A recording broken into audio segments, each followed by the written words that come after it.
It's your moment and it's your time. You're listening to Be Inspired with Amajo.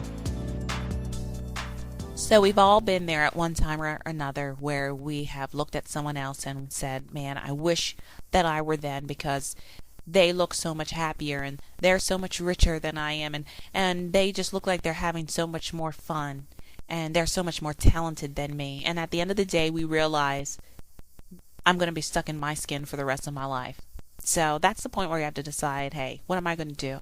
Am I going to be completely happy with who I am, or I'm going to go throughout my life with what I call deficit disorder, where you are only focusing on what you don't have, what you can't do, what you can't be.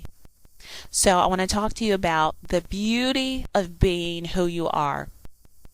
The beauty of being who you are, it really starts with, do this for a second. Step outside of yourself and look at yourself, because we so easily give other people accolades and compliments, and we don't do it for ourselves. So for a moment, step outside yourself and tell yourself all the things that you're good at, all of the things that you can do, and see you for you. At the end of the day, everybody, you're not ever going to be anybody else. You're only going to be you. And you have to start being comfortable in your own skin.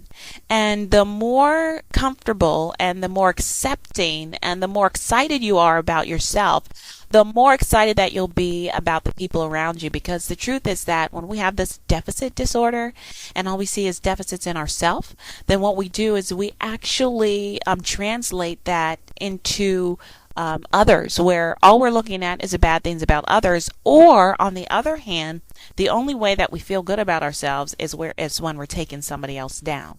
So at the end of the day, this is something that we work on every single day, is being happy for who we are, being accepting of who we are, being embracing of who we are. It's a habit.